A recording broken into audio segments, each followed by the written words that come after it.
Easy Rock. I'm now here with the man, the myth, the legend, Steve Hackett, former Genesis guitarist, now on a big tour here in the United States, playing just about everything you've got. Yeah, indeed. I'm doing solo stuff, I'm doing Genesis stuff, I'm doing GTR stuff, so we're a bit like three bands in one, really. We have a break in the middle and we come out and suddenly we're someone else, you know. It's a band that can turn on a dime, there's virtuoso players. It's a great team. We have a new bass player, Jonas Reingold, the second Swede in the band. Whenever I get these Swedish guys working with the band, this is the third Swede I've worked with.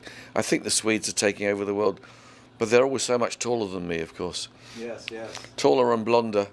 Is Nad, is he Still with the band? Yeah. is he Swedish? He's Swedish American. Yeah. I know that. That's right. Yeah. Well, you've come back to the Bay Area on a regular basis. This is kind of like a stomping ground for you in a sense. Do you like the Bay Area? Is this a place that you've kind of enjoyed coming to, or what's it like? I think the Bay Area is gorgeous. I think it's wonderful. I only wish I had more time. If there were five of me running around, one of them would be living here, and the other one would be in Rome, one in London. I figure out the other two places. I've been to India recently, which was extraordinary.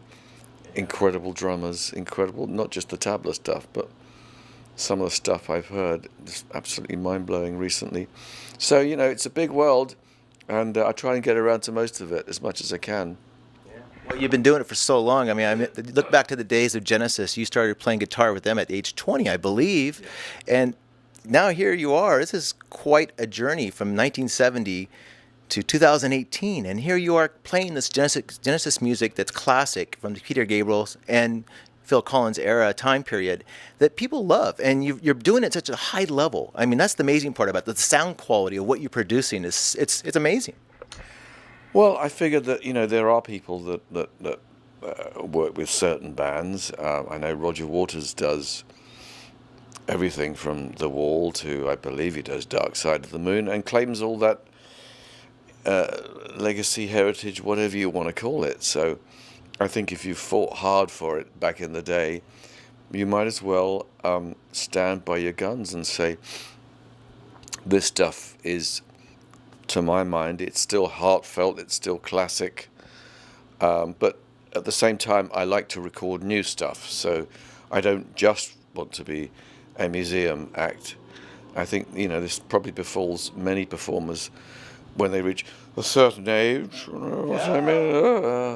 But the nice thing is, if you've had hits, you can play them to people, and people love it. You know, I want it to be flexible. I think that,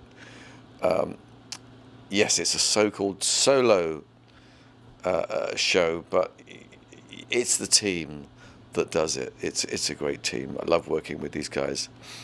They are exceptional. They are extraordinary. Well, I mean, I remember when you played the Warfield last trip around, Love Song to a Vampire, which, you know, to me was one of those songs that just kind of hit a note with me. And I didn't realize that you were involved with Chris Squire on this song. And it was just quite an amazing track from that Wolf Light, which is, you know, like I said, that was the album before your last one.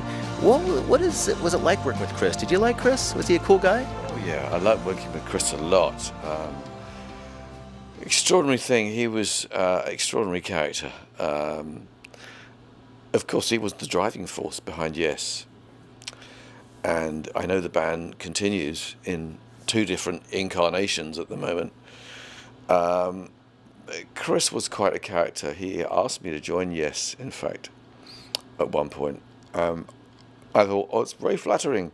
And I can have on my CV, played guitar for Genesis, played guitar for Yes. That looked pretty good, but, you know, a bit like Ghostbusters, who do you call? But I said to him at the time, well, I'm thinking of, you know, taking this Genesis legacy and taking it somewhere else. But we did albums together. We did the Squacket project. So, you know, Squire and Hackett, Squacket. Who decided whose name was first? Not Hack Squire. Indeed, it was Chris's wife, Scotty, Scotland, who suggested the name to me, and I thought she was joking first of all. Excuse plague, I've got the flu. Yeah, we went with it. I thought, if that's the price of admission, let's go for it. Yeah. Well, obviously, a big part of your career, which was a very small time period, but it was something you did with Steve Howe on the GTR. I mean, amazing album. Obviously, When the Heart Rules the Mind, a track that people today just, it's such a memorable track from your time period of time with Steve, Max Bacon. You're going to be playing that tonight. What is it like reliving that moment on stage? Well, it was a hit single for us. I always wanted to do my own version of it, and all these years later, I finally got around to it. So, yeah, it's a sort of virtual single at the moment, but it's really to advertise the tour. It's getting some plays. That's very good. I'll stick it on an album or two. Maybe what we'll do is stick the stereo on a compilation and do a surround sound mix of it for the next studio effort, so that it'll be there for those audiophiles who like to hear the fully immersive, luxurious bed of surround. And If you can afford the system, why not? yeah, exactly. If you can afford the system, actually they're very cheap. It's just, you don't really need big speakers at the back. Sometimes you can have really small ones, and it can work very well. We talk about money. I know that I was reading an article and it was talking about the whole GTR thing was going, and it was a very interesting time because a lot of money was spent in production for that album and a lot of stuff you did with GTR, and it became, what I heard is that it came to the point where financially it just wasn't making sense, and that was part of the issue with GTR's demise. Is that true? Yeah, I think you had the ironic situation where you had a gold album and a hit single in America, and a band that wasn't covering its debts. It spent too much doing it. It's a bit of a kind of bit of a Waterworld kind of syndrome. Yeah, it cost a lot of money making that album, and yeah, I wouldn't want to talk about the money too much. I mean, I do music because of music is its own currency. So whether it takes off or not, the quality of ideas is what keeps me going. Well, you talk about quality, and I think that if you look at this new release that you're putting out, this new DVD Blu-ray of your show in Birmingham, I was looking at the production values of what was being portrayed. It's amazing, the sound, the video quality, everything that you've done with this piece of work and portraying it. This will live forever, basically, as a memorable moment of your career. How was the production when you did that show in Birmingham? What was it like that night? We'd done a lot of shows at that point, so the team were a crack regiment by that time. But it seems to be being treated by media at the moment as if it was a studio album. It sounds so good. It's amazing. It's not. It's live. Yeah. But I think that Ben Fenner did a great job mixing it, and so we got it in surround. In fact, we launched it in London at a cinema, so with surround sound. Yeah. And it sounded really good. It was like being at a gig. It was something else. It's also got videos on it. So Wuthering Nights has got Behind the Smoke, the video on it, which is, I think, the best of the current videos. So I think as a package, it's got a lot going for it. So I'm proud of it. I get amazed, from one minute to the next. You think, why would something? Why do some things take off and other things, that you put a similar amount of effort into, not? But I think what it is. It's the genuine response from media and fans that's made that, should we say, regarded as a classic. I think out of all the live albums I've done, it's really the best. So and that's tricky, you know. There've been some very good live albums. I've done some very good live albums with Genesis. You know, we did Genesis Live. We did Seconds Out. They were good. One was a King Biscuit Flower Hour, the Genesis Live, the first one in 1973 or 72. Live things are very interesting, aren't they? You know, you could make that. You could just decide to do live albums from now on, but then they have to be done to a very high quality, I think. So I think Bryan Adams did something some years ago, you know, the I'm Ready, if that's what the track was called, and I assume it was, but it sounded, wow, you know, it had everything going for it, you know, the Uilleann pipes, the strings, the whole deal. Yeah, sky's the limit, really, isn't it? It is. Well, I mean, you talk about Bryan Adams. Is there other artists that you, especially in the prog world, that you kind of look at now going, these people might be carrying the torch for me and what I've been doing for the future? Is there any bands you kind of look at that? Well, I think that there are bands such as Muse, for instance, another British band, who, you know, it's very broad-based. Their influences range from Prince to Chopin, and they'll wander off with a bit of Chopin in the middle of a fantastically successful hit album. I think that people don't use the term progressive to describe anything that becomes that successful, but essentially, yes, it is. It was, as was Queen, as was Genesis, as was Pink Floyd, or as is, I don't know. I shouldn't be using the past tense for all these bands. That's classic music. It's thriving still. It's thriving still. And I think America, if I may say so, my wife and I were saying that what's refreshing, and particularly in this area, is the fact that there's this regard to classic material. And we often find we're hearing stuff, you think, oh, you know, that's a nice track, that's a nice track, that's a nice track. And we're not getting that at home. In England, it's very samplistic.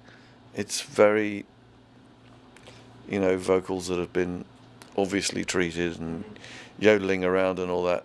And you think, well, yeah, but I think for America, it's about the songs, isn't it? And that's why there's a sensibility of classic rock, classic pop. It doesn't go away. And you know what? I don't mind that at all. It just means that the canon of the Great American Songbook, you know, it just gets bigger, isn't it? Doesn't it? As more things get handed to it. So you'll hear the great Eagles tracks like They've Never Been Away, of course, you know, the most successful thing ever. You'll hear Fleetwood Mac, which always was Anglo-American, in other words, English-American. But it's this idea of, oh yeah, you know, something is worth preserving. You don't get that in England. I hardly ever hear the Beatles on radio. Wow, no, it's really? a long time ago. Yeah. It is sad that I don't think it celebrates. England doesn't celebrate its own in the way that it does over here. So many English musicians end up living over here because of that. You could make a job out of this, right? Well, yeah.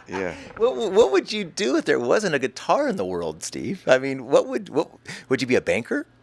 Architect? I'm going from Seinfeld here. Right. I think I'd probably have to, if you said to me, if there wasn't music, I think I'd have to write. I do like the written word, I must admit. Working in a book right now. So as long as there's something creative, I mean, nobody knows. You know, you're making music. You know, my fingers are working currently at peak at the moment. But if suddenly it all goes arthritis, you know, it's. We just had a story like that. Glenn Tipton. Yeah. I mean, Parkinson's. That's his whole tour. He's off the tour now. He's gonna be playing the Warfield over here in another month or two. You know, things happen. Well, they do. You know, we're all human, and we've got that sword of Damocles hanging over us. But the clock is ticking fast. So I'm squeezing in as much as possible to be as active as possible, working with as many people as possible. The last studio album I did, The Night Siren, had 20 people on it from all over the world, from Israel, from Palestine, working together. No one killing anybody, from Iceland, from Azerbaijan.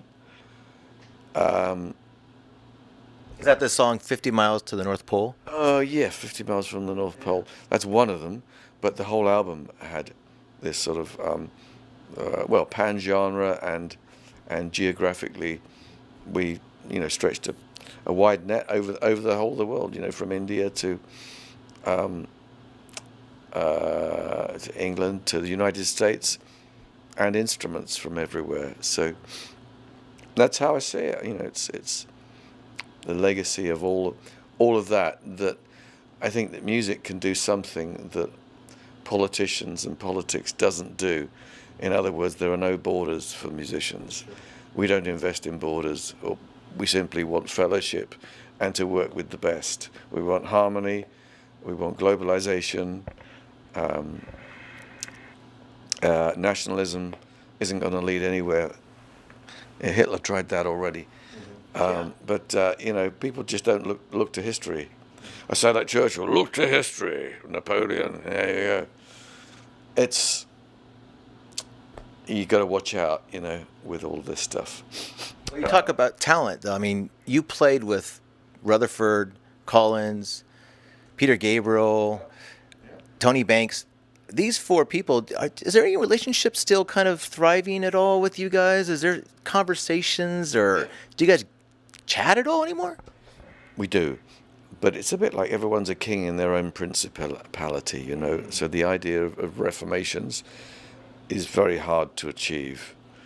I know they approached Pete and me to be part of something a while back, but I don't know, there aren't too many concessions to make what we were doing at one time a reality, So, yeah, lovely while it lasted. I celebrate the music. Politics free. I choose the best music. I get to do it. Yeah, I get to call the shots. But I honor the music. I'm not trying to do short versions of these things, like just a nod to the past. No, we do Supper's Ready. We do the full thing. It was long enough when we recorded it, about 23 minutes. Now it's about 25 by the time I've done a guitar solo at the end. I take it to the mountains. It's your baby. It's my baby, and it continues to develop. So later in the year, I'm going to be doing shows with orchestra in the UK, and it looks like we're adding more dates because it's selling so very well. So. Yeah, Genesis with orchestra, my stuff with orchestra. I always wanted Genesis to become an orchestra, and it did the opposite. It got smaller and smaller, and everyone played themselves into a corner, and now it doesn't exist anymore. That's great. That's it. Yeah, Mexican stand. You're still doing it. Promo. There you go. I'm still doing it because I love the music, and it's so easy for it all to fall between the cracks if you try and put the original team together that did it. There's power play, there's all sorts of... Cooks are in the kitchen. Yeah. It isn't going to... I don't think it's going to happen. It's not going to happen with myself and Pete, I don't think. Although every now and again there's an idea of, maybe we'll do something, but there are no plans. There are no plans at the moment, and meanwhile, I make other plans while they're doing that, and I think that the beauty of having a solo career is that you can be Genesis, you can be GTR, you can be solo, you can do the Richie Haven stuff and all sorts of stuff. I can do the stuff that I did with Kansas, even as I've done live. And the thing is that I don't have to get this sort of international ratified treaty. I can just wake up in the morning and say, yeah, I'm going to do that. I think that's a good idea. My wife and I, we can figure. No lawyers, no accountants, just No lawyers, no go. accountants. No. Well, I mean, you mentioned Kansas, and that's interesting because I know you work with Steve Walsh for a little bit too, and yeah, and they're kind of, Kansas is back on the big rebound too. I mean, not with Steve, obviously, he's retired from the band, but still, like I said, classic rock is kicking, and you're a major part of it. We thank you very much for coming and help us out with this interview today, and hopefully feel better. Thank you very much. Yeah, excuse my my deathly pallor. The cough, it's real. You take care of yourself. You take care of yourself for stage. I just want to see you on stage tonight. That's all I ask. I'll get on stage tonight, whatever. I have to be dead not to get on stage. Oh.